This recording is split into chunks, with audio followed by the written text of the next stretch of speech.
اگر مرد و عورت کا ایک تعلق جو ہے اس میں اگر انسان مسلمان مرد ہے تو قرآن کہتا ہے کہ مسلمان مرد جو ہے وہ مشرکہ عورت سے نکاح نہ کرے، اور اگر مشرکہ اگر مومنہ ہے تو وہ مشرک مرد سے نکاح نہ کرے۔ کیوں؟ واضح ہے کہ شرک میں اور توحید میں، یعنی خدا کو ایک ماننا اور خدا کے برابر سینکڑوں چیزوں کو ماننا، دونوں میں بڑا فرق ہے۔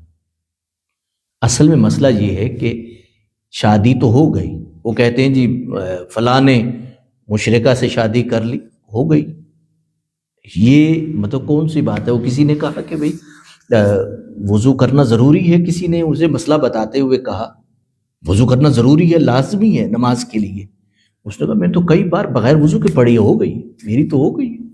یعنی مطلب یہ کہ مجھے تو کسی نے روکا ہی نہیں ہے، نہ کسی فرشتے نے آ کے روکا ہے، نہ کسی نے کوئی رکاوٹ ڈالی ہے، میں اسی طرح سجدہ کرتا رہا، رکوع کرتا رہا، بھئی کون روکتا ہے؟ بھئی وضو کا مطلب تو یہ ہے کہ اللہ کا حکم ہے، ویسے اگر آپ یعنی نیچے اوپر جھکنا چاہیں تو کون روک سکتا ہے آپ کو؟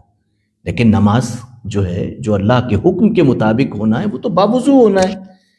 تو وہ کہنے کہ میں نے تو شادی کی ہے لڑکی سے، مشرکہ تھی لیکن ہو گئی ہے، تو اس کا کیا مطلب ہے ہو گئی ہے؟ بات یہ ہے کہ ہم نے یہ نہیں دیکھنا کہ صرف اپنے بدن کی خواہش کو پورا کرنا ہے، بلکہ ہم نے یہ دیکھنا ہے کہ کیا اگلی نسل کس بنیاد پر کھڑی ہوگی، اگلی نسل کی بنیاد کیا ہوگی، شرک یا توحید، دونوں میں سے کون سی بنیاد پہ چلے گی؟